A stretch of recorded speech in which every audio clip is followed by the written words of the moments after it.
I was going to do a podcast on a series of questions, but I got so many questions on the same topic that I think I'm just going to do a single response here, and we'll do an Ask Me Anything podcast next time. The question I've now received in many forms goes something like this. Why is it that you never criticize Israel? Why is it that you never criticize Judaism?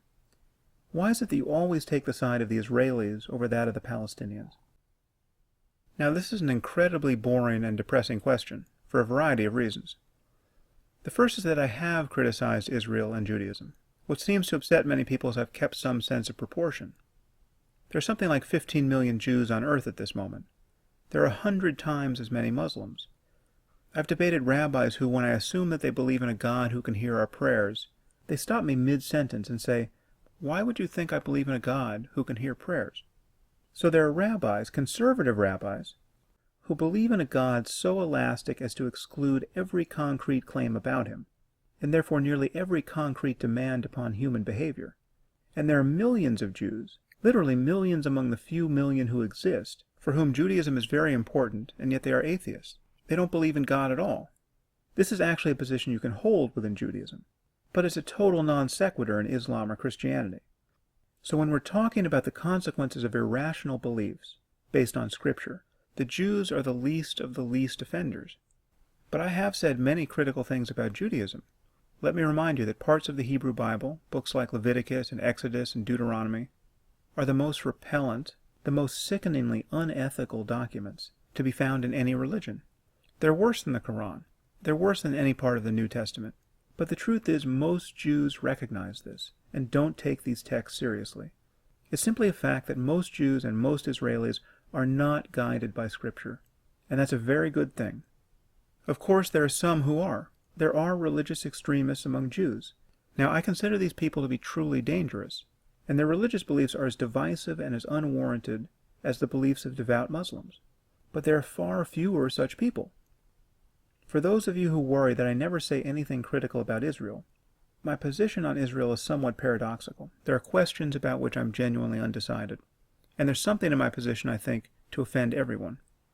So, acknowledging how reckless it is to say anything on this topic, I'm nevertheless going to think out loud about it for a few minutes. I don't think Israel should exist as a Jewish state.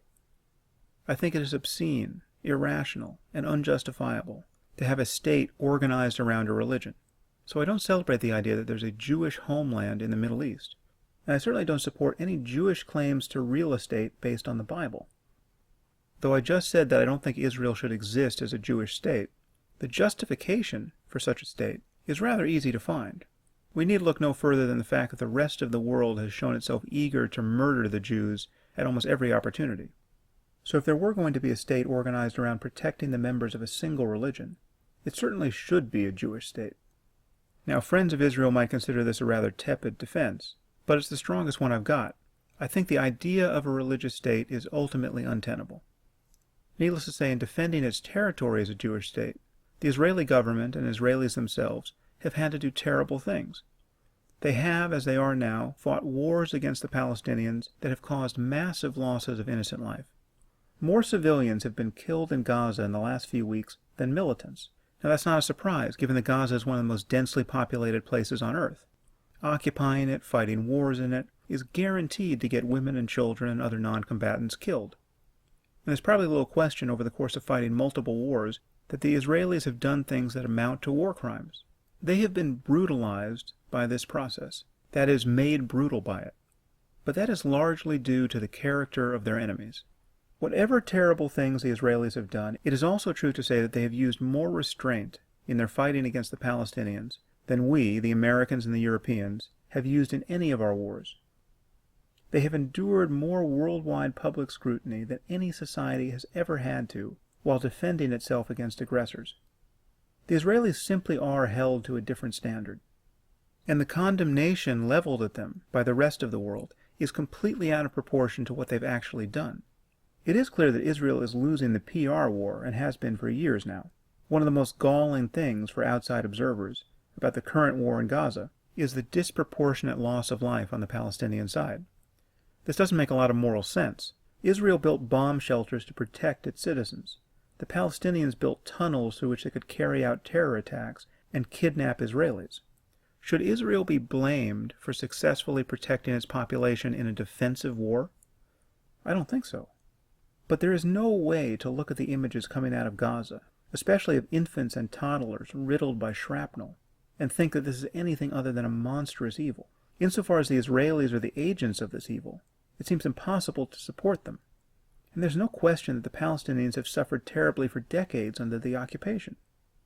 This is where most critics of Israel appear to be stuck. They see these images, and they blame Israel for killing and maiming babies. They see the occupation, and they blame Israel for making Gaza a prison camp.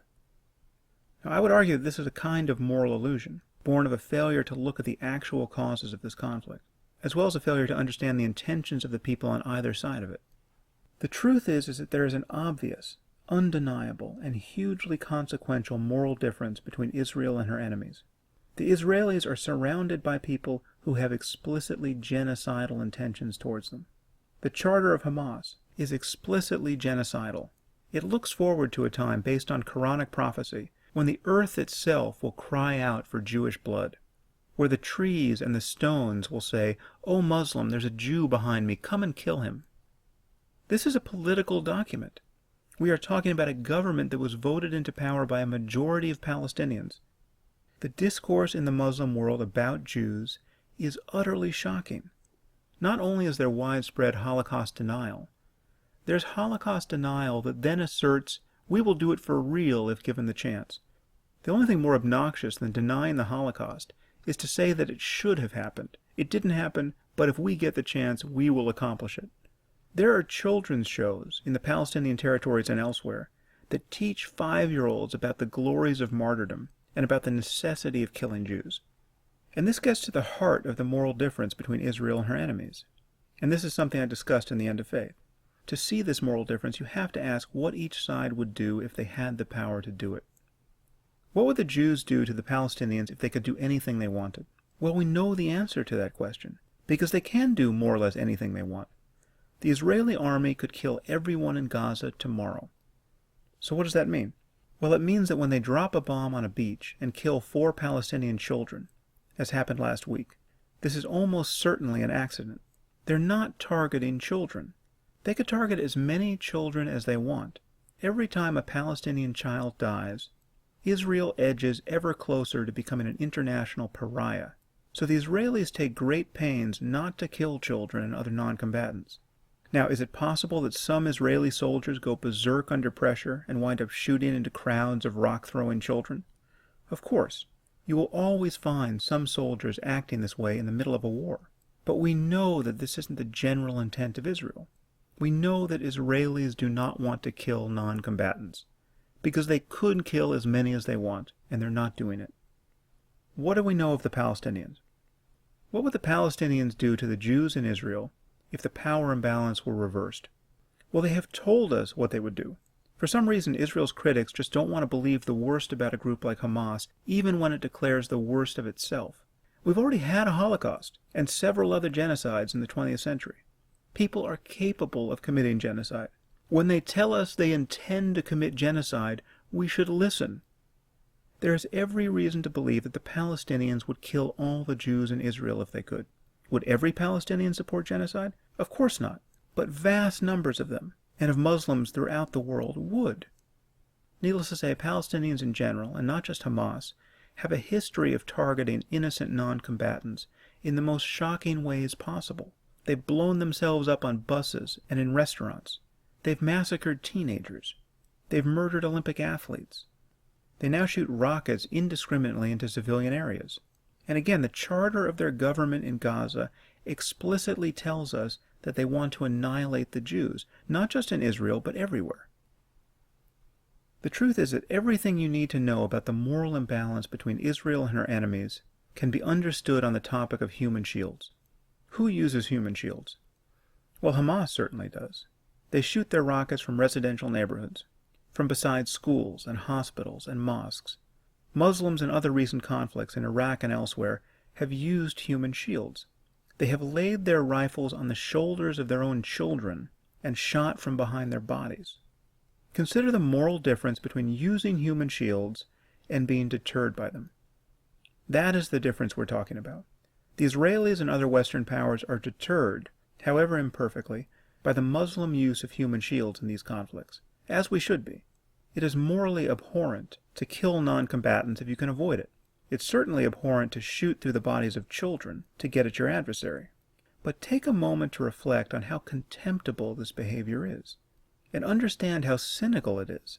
The Muslims are acting on the assumption, the knowledge in fact, that the infidels with whom they fight, the very people whom their religion does nothing but vilify, will be deterred by their use of Muslim human shields. They consider the Jews to be the spawn of apes and pigs, and yet they rely on the fact that they don't want to kill Muslim non-combatants. Now imagine reversing the roles here. Imagine how fatuous, indeed how comical it would be, for the Israelis to attempt to use human shields to deter the Palestinians. Some claim that they have already done this. There are reports that Israeli soldiers have occasionally put Palestinian civilians in front of them as they've advanced into dangerous areas. That's not the use of human shields we're talking about. It's egregious behavior. No doubt it constitutes a war crime. But imagine the Israelis holding up their own women and children as human shields. Of course that would be ridiculous. The Palestinians are trying to kill everyone. Killing women and children is part of the plan. Reversing the roles here produces a grotesque Monty Python skit. If you're going to talk about the conflict in the Middle East, you have to acknowledge this difference. I don't think there's any ethical disparity to be found anywhere that is more shocking or consequential than this. And the truth is, this isn't even the worst that jihadists do. Hamas is practically a moderate organization compared to other jihadist groups.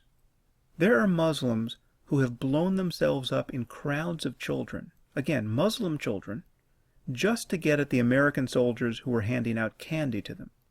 They have committed suicide bombings only to send another bomber to the hospital to await the casualties, where they then blow up all the injured, along with the doctors and the nurses trying to save their lives.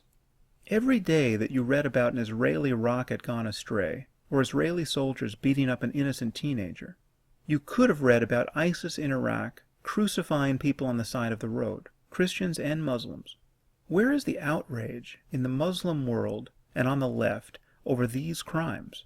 Where are the demonstrations, 10,000, 100,000 deep, in the capitals of Europe against ISIS? If Israel kills a dozen Palestinians by accident, the entire Muslim world is inflamed. God forbid you burn a Quran, or write a novel vaguely critical of the faith. And yet Muslims can destroy their own societies and seek to destroy the West, and you don't hear a peep. So it seems to me you really have to side with Israel here. You have one side which, if it really could accomplish its aims, would simply live peacefully with its neighbors. And you have another side which is seeking to implement a 7th century theocracy in the Holy Land. There's no peace to be found between these incompatible ideas. That doesn't mean you can't condemn specific actions on the part of the Israelis. And of course, acknowledging the moral disparity between Israel and her enemies doesn't give us any solution to the problem of Israel's existence in the Middle East. Again, granted, there is some percentage of Jews who are animated by their own religious hysteria and their own prophecies. Some are awaiting the Messiah on contested land. Yes, these people are willing to sacrifice the blood of their own children for the glory of God. But for the most part, they are not representative of the current state of Judaism or of the actions of the Israeli government. And it is how Israel deals with these people, their own religious lunatics, that will determine whether they can truly hold the moral high ground. And Israel can do a lot more than it has to disempower them. It can cease to subsidize the delusions of the ultra-Orthodox, and it can stop building settlements on contested land. The incompatible religious attachments to this land has made it impossible for Muslims and Jews to negotiate like rational human beings, and has made it impossible for them to live in peace. But the onus is still more on the side of the Muslims here. Even on their worst day, the Israelis act with greater care and compassion and self-criticism than Muslim combatants have anywhere ever. And again, you have to ask yourself, what do these groups want? What would they accomplish if they could accomplish anything? What would the Israelis do if they could do what they want? They would live in peace with their neighbors, if they had neighbors who would live in peace with them. They would simply continue to build out their high-tech sector and thrive. What do groups like ISIS and Al-Qaeda and even Hamas want? They want to impose their religious views on the rest of humanity. They want to stifle every freedom that decent and educated and secular people care about. This is not a trivial difference. And yet, judging from the level of condemnation that Israel now receives, you would think the difference ran the other way. This kind of confusion puts us all in danger. This is the great story of our time. For the rest of our lives, and the lives of our children, we're going to be confronted by people who don't want to live peacefully in a secular, pluralistic world, because they are desperate to get to paradise, and they're willing to destroy the very possibility of human happiness along the way. The truth is, we are all living in Israel. It's just that some of us haven't realized it yet.